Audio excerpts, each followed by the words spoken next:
qué no invierto en China? Entre otras razones por temas como este. Por ejemplo, la nueva bolsa de valores de Pekín, que lleva pocos años de funcionamiento y es la tercera bolsa de valores más grande de la China continental, pide a algunos inversores institucionales que no vendan sus posiciones. Por eso, Frank, en este video vamos a analizar la noticia, te compartiré mi visión y al final del video te voy a decir por qué no invierto en empresas chinas. Comenzamos.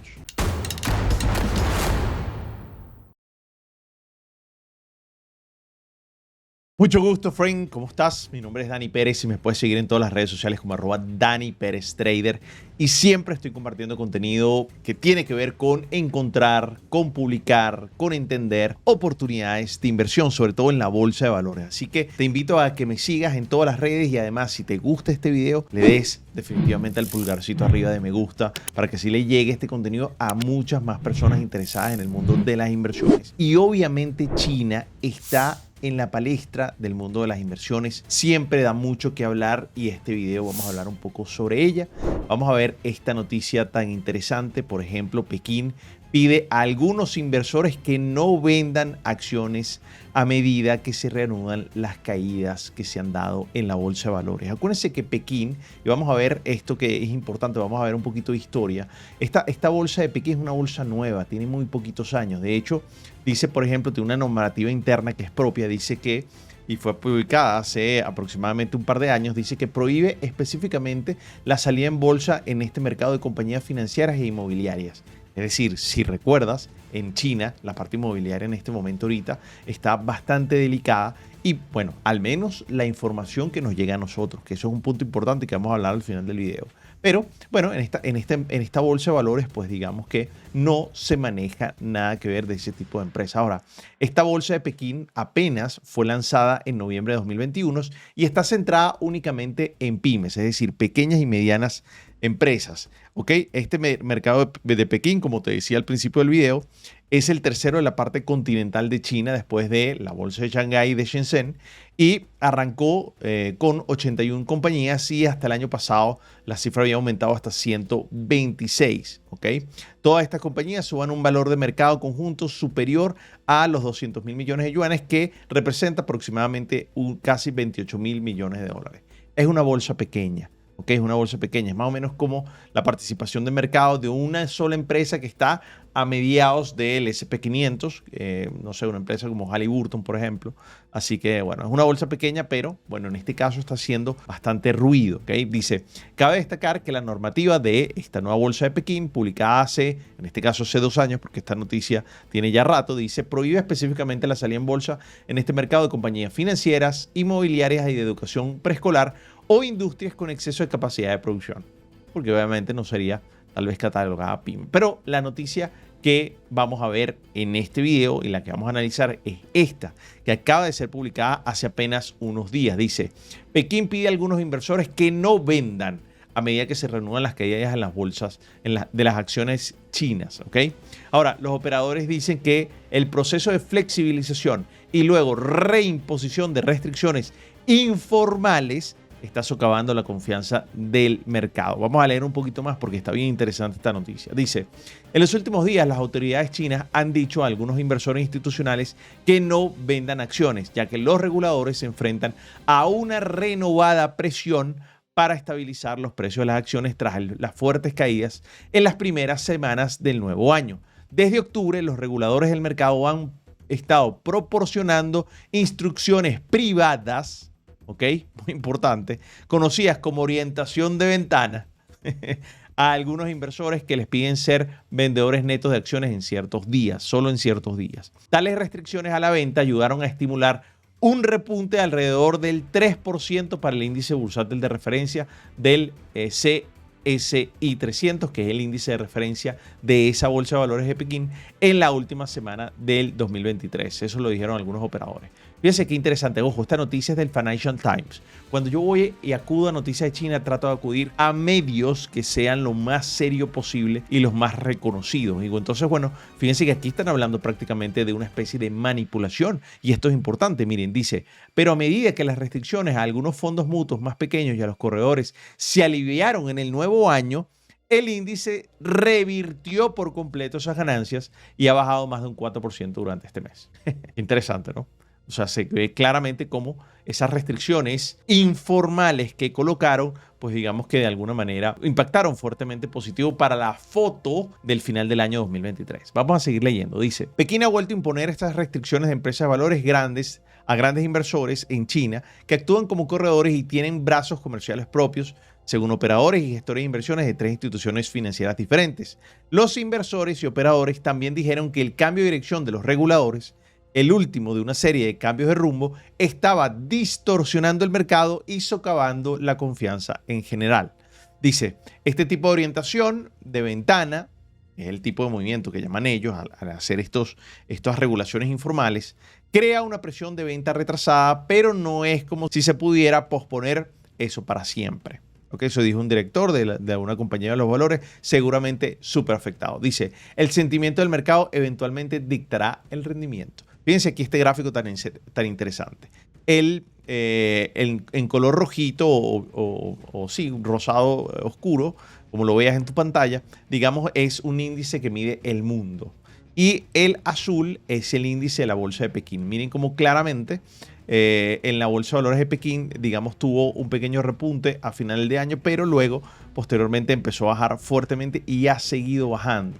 Y muchos atribuyen eso a, bueno, a que la situación en China realmente pareciera no está mal. Es que cuando hablamos de China realmente no podemos saber qué es lo que está pasando allá. La noticia que nos llega no sabemos si está manipulada, si no está manipulada, si es la real, si no es la real. Hay que contrastar demasiadas fuentes y al final no se sabe bien. Y eso lo voy a hablar al final del video. Vamos a seguir leyendo ya como último esta parte. Dice, los reguladores financieros están bajo presión de los principales líderes para poner un fin a una prolongada venta masiva que ha dejado el CCI 300 con una caída del 19% en el último año.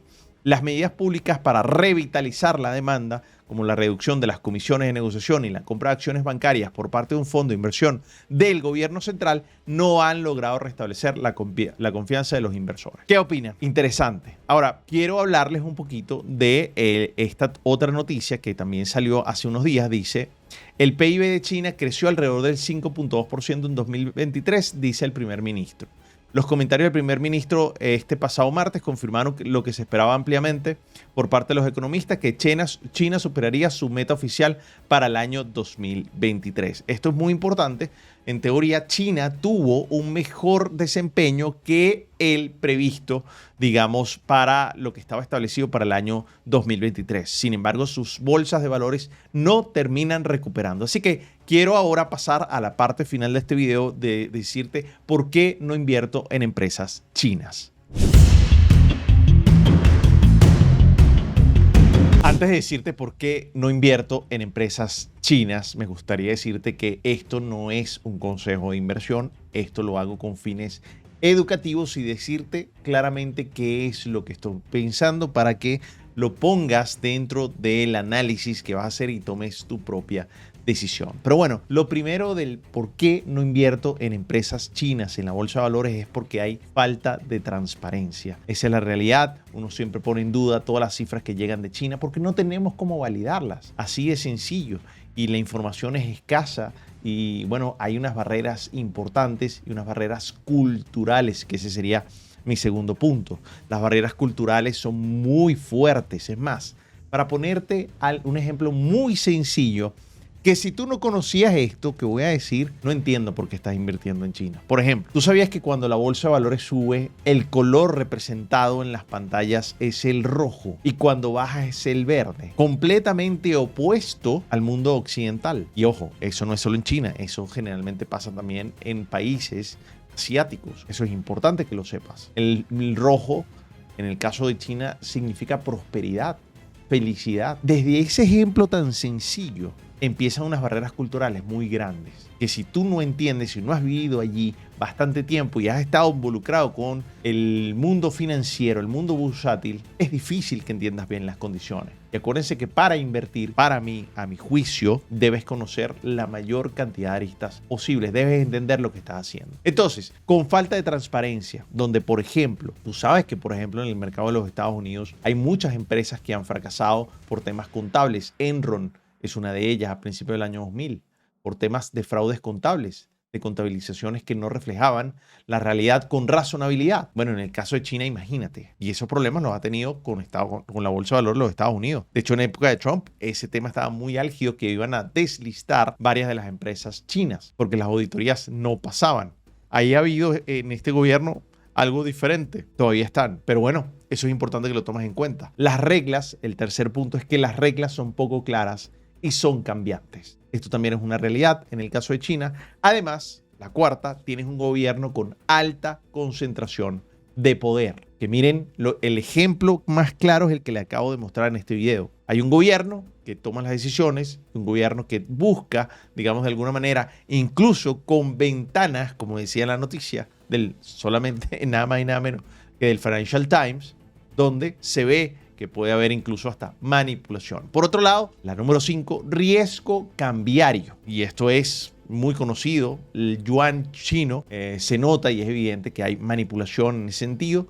Y bueno, tú vas a enfrentar a un riesgo cambiario de una moneda, de una cultura, de no estar en el día a día, de cosas que no conoces. El riesgo cambiario también es algo que tienes que tomar en cuenta al momento de invertir. Número 6, ¿quiénes manejan esa empresa? ¿Qué relaciones tiene esa empresa? Bueno, eso es una de las casas, uno de los aristas, uno de los temas que más analizo al momento de invertir en una empresa. Me gusta analizar la dirigencia, porque cuando yo invierto en empresas soy parte de los dueños de la empresa y me interesa ver quiénes son sus gerencias. En China es difícil ver eso. Primero recuerda que lo que uno consigue en las páginas que uno lee, que son occidentales, generalmente los personajes chinos cambian su nombre a nombres occidentales para que se pueda entender. Entonces es más difícil buscar la información. Es todo muy complejo desde el punto de vista de encontrar información para poder tomar una decisión de invertir. Ahora, yo entiendo que hay muchas personas que quieren invertir en China y no está mal, lo pueden hacer sin problema. Pero siento que hay muchos riesgos inherentes a eso y estos son algunos pocos. Por ejemplo, si pasa algo en el mercado de China, con tu acción, ¿a quién le vas a reclamar? El mercado de los Estados Unidos tú puedes hacerlo. De hecho, cuando hay reclamaciones fuertes, aparecen abogados que tratan de reunir a los accionistas para representarlos porque esos abogados ganan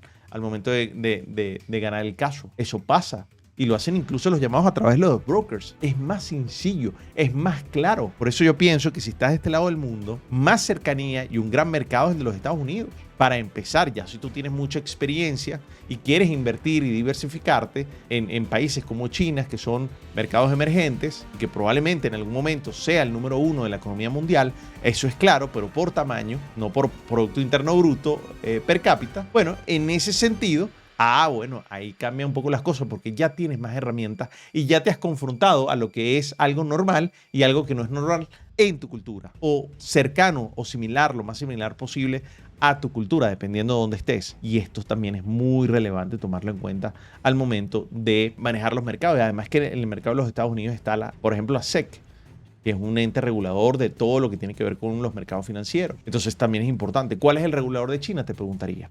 Interesante. Por eso digo que el gobierno en el caso de China el poder está bastante centralizado. Ahora, muy, muy relevante también me parece, por último, de hablarles de un caso que para mí es muy relevante, que es Alibaba. Es la representación, es la empresa representación de todo esto que puede escribir como una buena acción. Alibaba, y aquí podemos ver sus resultados, Alibaba ha seguido creciendo fuertemente en todo lo que tiene que ver con sus resultados trimestrales, con sus resultados anuales. Aquí lo podemos ver. Miren cómo claramente, por ejemplo, estas son las ventas. Miren cómo en el año 2019 vendía, por ejemplo, bueno, estos son yuanes, pero vendía aquí 444,000. Y si lo vemos, ¿ok? En miles de yuanes, si lo vemos aquí en 914. El último trimestre, o el trimestre que terminó en septiembre de 2023. Duplicó ventas. Pero si lo vemos en la bolsa de valores, claramente, vamos a verlo aquí. Vamos a ver aquí Baba. Fíjense cómo desde ese momento la bolsa, una acción de Alibaba antes costaba 300 y ahora está prácticamente en sus mínimos que no veíamos, miren qué interesante, no veíamos estos mínimos prácticamente desde el año 2015. Y la empresa está produciendo muchísimo más que ahora. ¿Qué pasa? Alibaba se enfrenta a todo lo que te acabo de decir, pero además se enfrenta, y este sería la última condición, se está enfrentando también a dos gobiernos. A su propio gobierno local, que muchas veces, si no le interesa lo que está haciendo esa empresa, pues digamos de alguna manera pone muchas trabas, como pasó con Alibaba y la IPO que iba a hacer, el lanzamiento en bolsa que iba a hacer desde su empresa de préstamos, y eso hizo que ese fue el comienzo de declive de Alibaba. Incluso negociaciones con el CEO en ese momento, con Jack Ma, y Jack Ma desapareció de la vida pública. Y también incluso ha habido nueva gerencia de la empresa. Pero no solamente está con el gobierno de China, también el gobierno de los Estados Unidos. Las empresas chinas que son fructíferas también pueden estar entre la espada y la pared entre los dos gobiernos más poderosos del mundo y hacer que no surja la empresa, al menos bursátil, porque ya vemos que los números de Alibaba son buenos, al menos dentro de lo que uno puede interpretar y lo que es público. Fíjense que, por ejemplo, las páginas, ellos reportan en yuanes. Ellos reportan en yuanes. Y eso es muy relevante. Entonces, cuando vas a hacer análisis, tienes que empezar con el riesgo cambiario. Entonces, Frame, son muchas cosas que tienes que tener presente. Creo que si vas a empezar a invertir, deberías hacerlo en un mercado que sea más entendible, más familiarizado contigo. Y si quieres invertir en China y quieres empezar a hacerlo, empieza por ETFs. ETFs que sean más sencillos, donde lo puedas evaluar y donde, digamos, de alguna manera estés más diversificado en riesgo, que considero que eso es importante. ¿Okay? Así que, friend, si quieres aprender a hacer estas cosas como yo las hago, te pido que me escribas a mi correo hola@daniperestrader.com, que con mucho gusto te puedo compartir toda la información sobre los entrenamientos que tenemos, que me parece muy relevante que lo puedas tener ahí. Y por último, déjame saber qué piensas aquí abajo en los comentarios. ¿Tienes inversiones o no en empresas chinas? Empresas, por ejemplo, de todo lo que tiene que ver con carros eléctricos, vehículos eléctricos, que está muy de moda. Le están haciendo mucha competencia a Tesla. En Alibaba, ¿qué piensas que va a pasar con Alibaba? Todo eso me lo puedes escribir allá abajo en los comentarios, que te voy a estar leyendo. Y creo que este video se lo deberías compartir a aquellas personas que le gusta el mundo de las inversiones y que ven a China como algo atractivo, para que por lo menos reflexionen. Insisto, esto no son consejos de inversión. Esto es simplemente mi opinión, que pienso que es tan válida como la tuya, estemos o no estemos de acuerdo. De eso se trata. Eso es lo bonito de la bolsa de valores. La bolsa de valores se da así y ofrece tantas oportunidades porque todos pensamos diferente. Y eso es lo bueno. Un abrazo, friend. Nos vemos pronto. Bye.